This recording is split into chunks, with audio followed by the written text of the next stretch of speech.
So today we are doing polar graphing. Polar graphing. So as you can see from the picture on the screen, it's circular. And it's going to work in a similar principle as rectangular graphing. But our coordinate system is obviously going to be different. So in rectangular, you have an x, comma, a y, where our x is horizontal and our y is the vertical position of a point. And so you're very familiar with that. The trouble is when you have circular motion, expressing that in a rectangular form with right angles and everything is really, really difficult. So polar becomes much better. And polar just means circular. So this has the form r, comma, theta, where r is our radius and theta is our angle. Now there's a few differences besides that is circular and that you have an r and a theta that we need to note between rectangular and polar. And the first difference is that x is the dependent variable and y is, independent variable, sorry, x is the independent variable and y is the dependent variable. As in, this x is used, it's independent, is used to determine what y is. X determines y.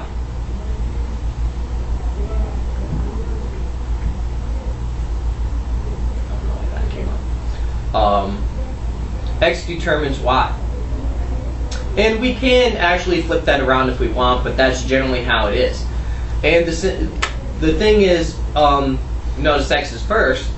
The thing with polar coordinates is usually theta is independent, usually, and r is dependent, meaning that theta often determines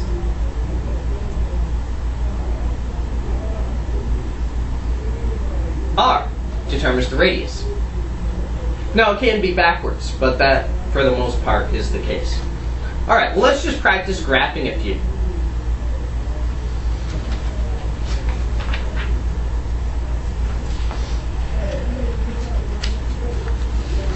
Let's graph the coordinate 3, comma, 30 degrees. Now, the polar graphs that I gave you probably have a different increment of angles, but we can see on mine, this is 0 degrees, this would be 45 degrees right here, and this is 90 degrees. So every big red line on this graph is 45 degrees in increment.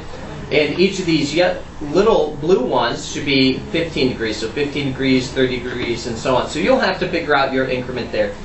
So 3 is my radius. And 30 is my angle.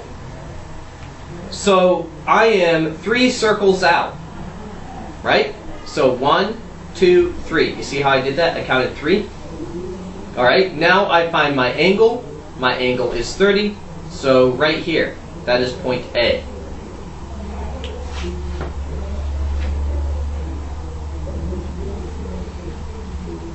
Let's say I wanted 5, 210 degrees.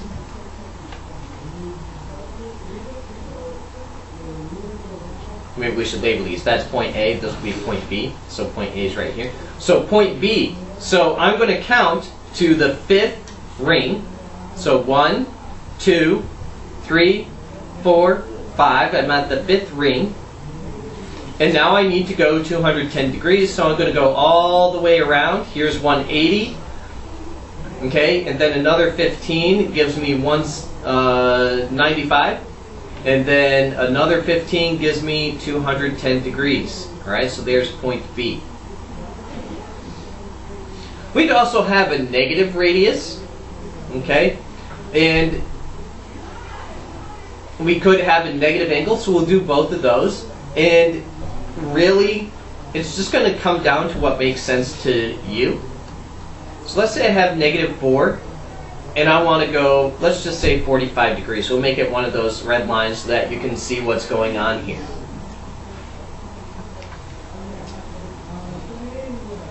What I like to do is I consider that as negative last. So I figure out where it would be if it wasn't negative. So watch how I do this. Pay close attention. I count as if it was a 4. 1, 2, 3, 4. So I'm on this ring. I am going to be on this ring somewhere. Okay? I find my 45 degrees. 45 degrees is right here. That's where it would be if it wasn't negative. Now what I'm going to do is I'm going to look across. That's where it would be. I'm going to look across because it's negative. It's going to be down here instead. Do you see how I did that?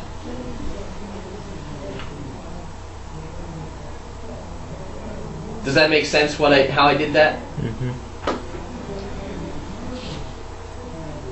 And let's do a negative angle. A negative angle is actually easier than a negative radius to deal with, at least I think. And my computer might have just froze. Nope, this turned off. Shoot. Okay. Let's say this is, let's do 4 negative 75.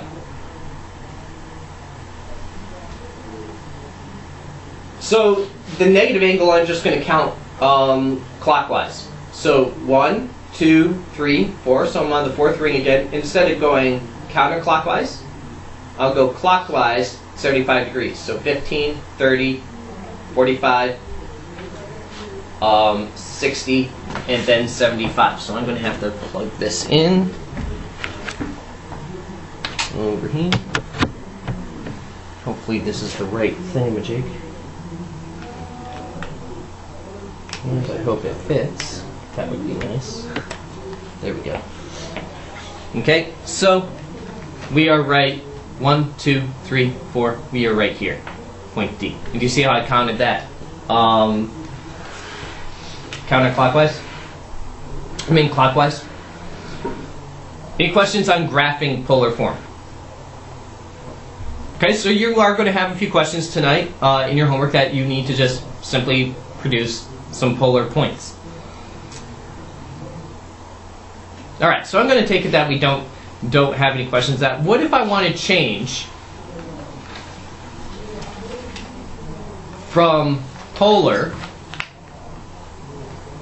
to rectangular?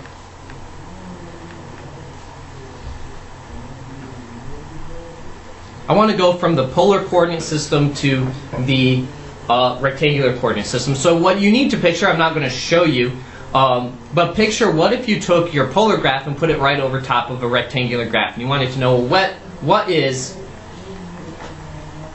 xy for a r theta. And the conversion for this is actually pretty simple. It's very similar to what we did with vectors. So x is going to equal r cosine theta. Remember, I've told you several times that cosines have to do with x values. And y is r sine theta. So that is pretty simple. All I'm going to do, and I'll do just a few of these. Let's say I have that 530 degrees from earlier. If I want to know what that is in rectangular, x is going to be 5 times the cosine of 30. And y is going to be 5 times the sine of 30. And so we'll get out our calculators, and we'll round to the nearest hundredth, let's say, the nearest hundredth. 4.33. 4.33 for x, and for y should be 2.5, right? Yes. Okay. So if I have negatives, it actually being negative makes no difference on how you do this. So let's say I have -6, -120. Okay, well what is that in rectangular? It's going to be -6 cosine of -120, comma, -6 sine of -120. And you'd have to put that in parentheses there. So what do we get for the x-coordinate? 3. And for the y-coordinate?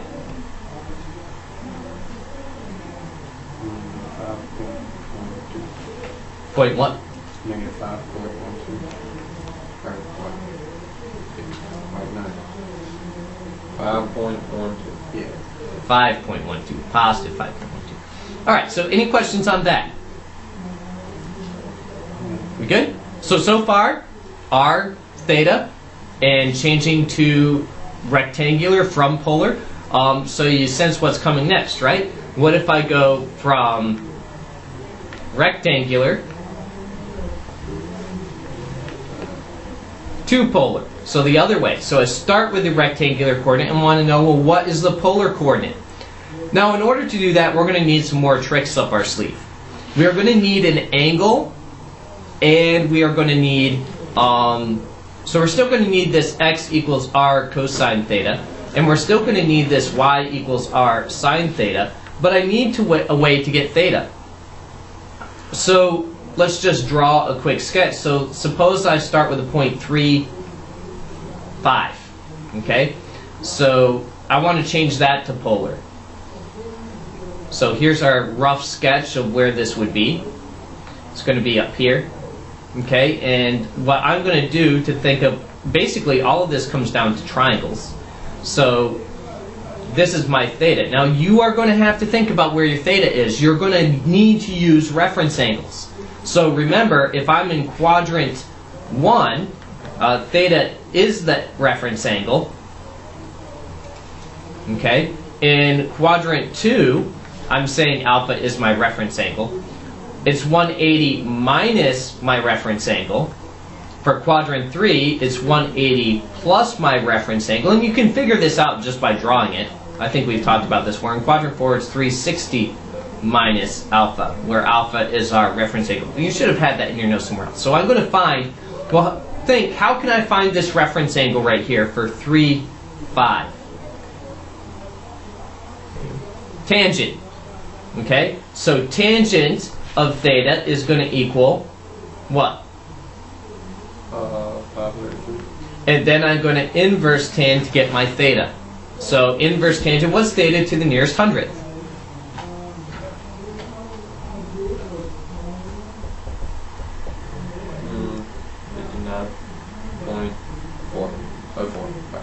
59.04 degrees. Okay, so how am I going to get my radius? My radius is this length. How am I going to get that? Pythag, right?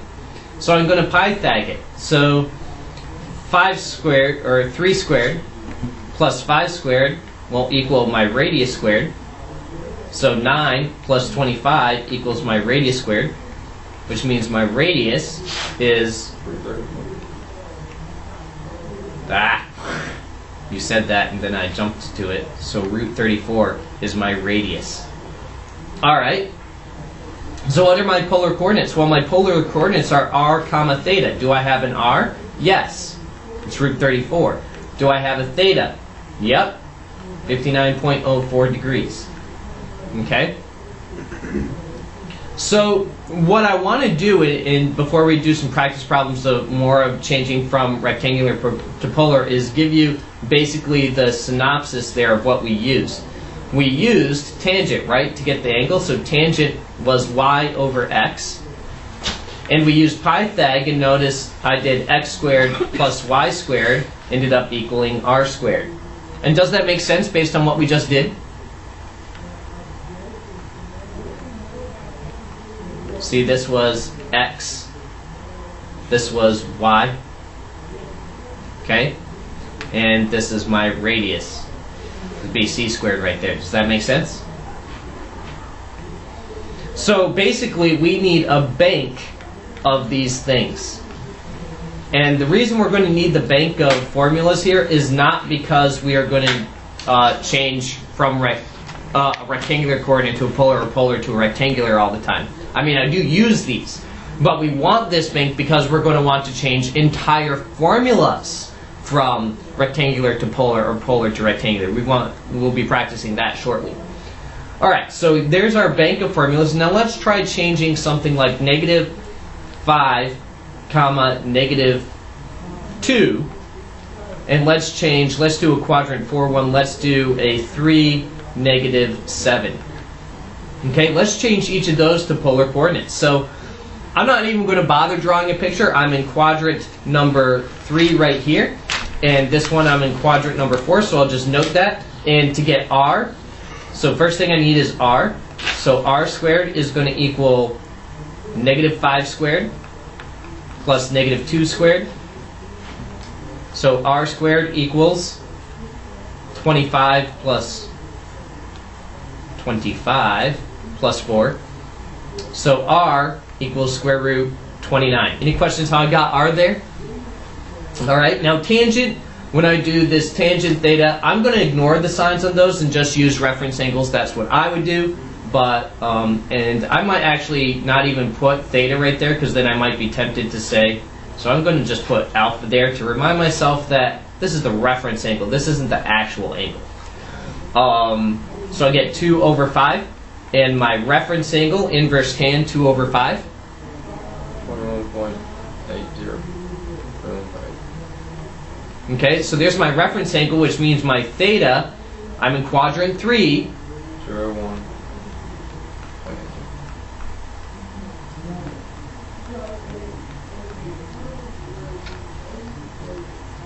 Okay, so what is my polar coordinate? Root 29, comma 201.8.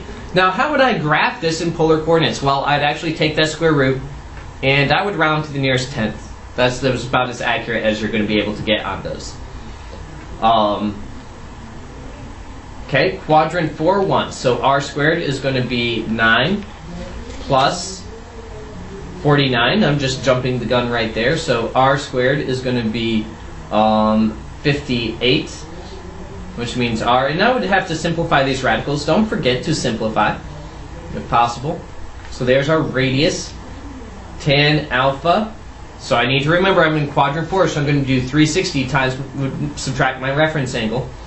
So I have 7/3, which means my alpha is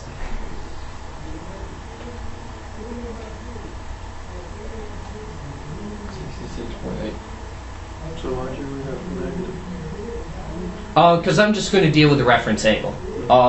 Sometimes it gets confusing, like do I add it or subtract it, and what am I adding or subtracting? I'll just want always a positive angle there, and then I will use which quadrant it's in to figure out what the actual angle is. So I'm going to do 360 minus that 66.8, and what is my actual angle then? 293.2. Say again? 293.2. Okay, so my answer is root 58, comma 290. Was it 98?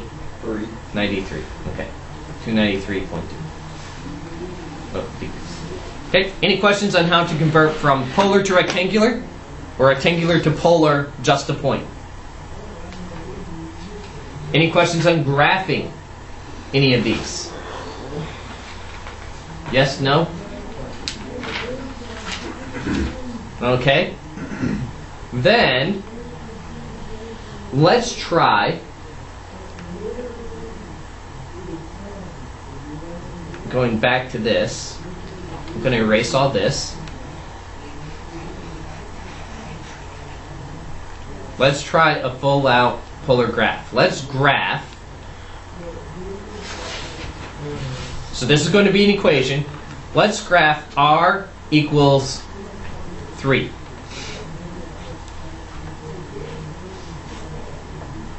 Okay? Now this is not a point. This is an equation. This is an easy one. My radius is what? 3. So I count. Here's 0. 1, 2, 3. My radius is 3. But it's not just there. Is the radius 3 right here? Yes. How about right here? Yes. Here. Yeah. All the way around. So hopefully you see my answer is a circle. Boy, that's a way easier way to represent a circle than with rectangular coordinates. Rectangular coordinates, the same circle, which in rectangular, that would be x squared plus y squared equals 9. That would be it in rectangular. Which we're going to start changing from polar to rectangular in the whole equation later. What if I had theta equals 30 degrees? What if I had theta equals 30 degrees? What would that be? Well, I don't have a radius, right? But I have a 30 degrees. 30 degrees would be right here. All of these are 30 degrees, aren't they?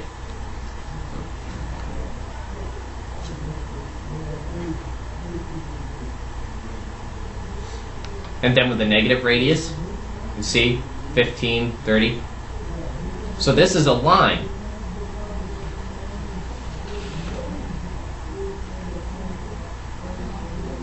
Does that make sense? Yep. What if I had theta equals 165?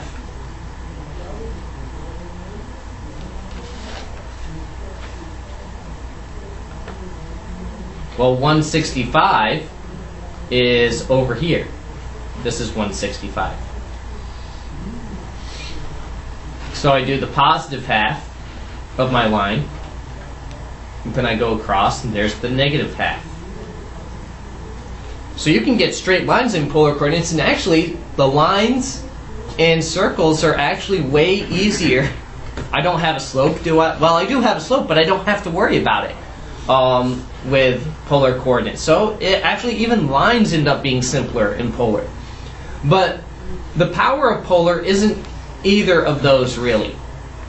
The power of polar is going to come when I want something else, something more complicated. So let's say I have, and we're going to graph r equals 3 cosine of 2 theta. So remember I told you that often theta was our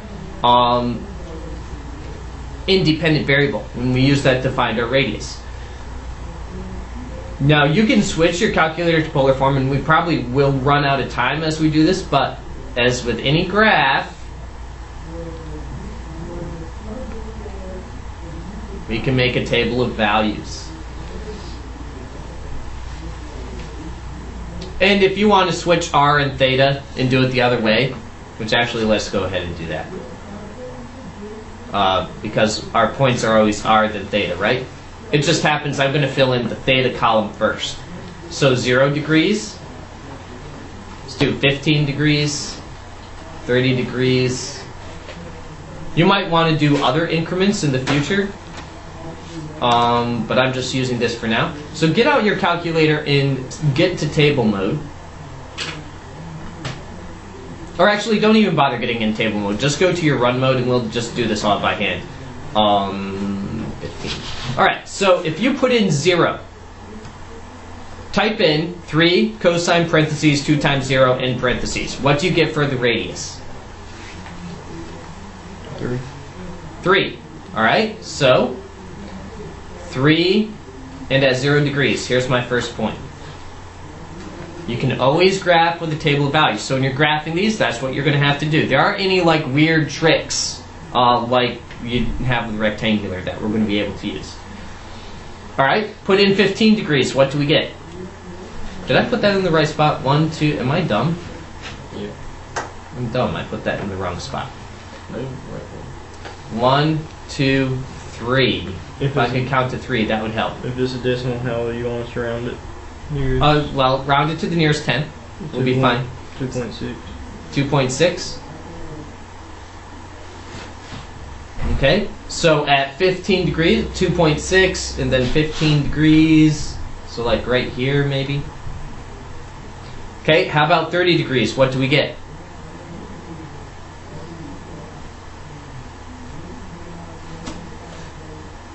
$30 degrees, what do we get?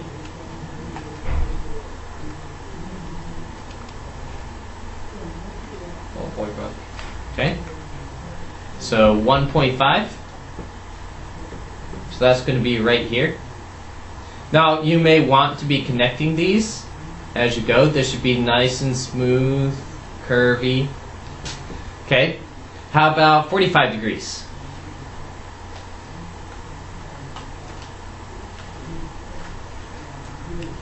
Zero. Yep, that makes sense. Okay, so 0. So that's right here. Okay, whenever your radius is 0, you're going to be at the origin. Okay, how about 60 degrees?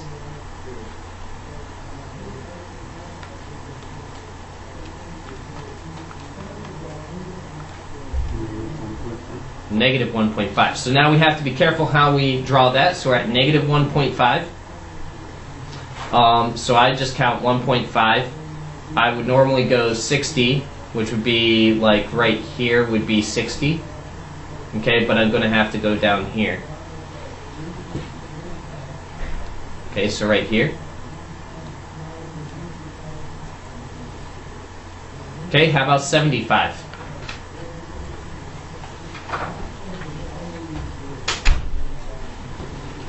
Negative 2.6. Yep. So I'll go my negative 2.6, or my 2.6, 90 degrees, that's up here, 2.6. Okay, but it's negative, so I end up down here. You're doing 75. Oh, we're doing 75, my bad. So that would be right here. So, boom, 2.6, right there.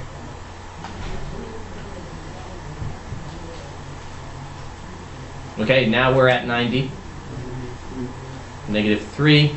And hopefully you see that would be like right here. Okay, and how about 105?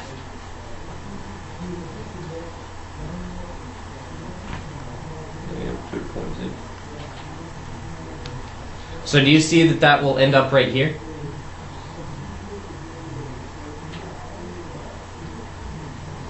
Okay, and we have to go on. We have to go some more. So 120 degrees, 135 degrees. We have to keep going. 150 degrees, 175 degrees, and so on. You don't necessarily stop at 360 degrees either. I'll hopefully okay. So I gotta finish this up. So this keeps on going. Okay, and now what happens? This leaf is actually going to complete. So when you actually get through all this, this leaf will also complete. We have another leaf. And I believe it's over here. But let's find out. Alright, so this is going to be... Well, go on to your calculator, and I'm going to stop right there and go to graph mode.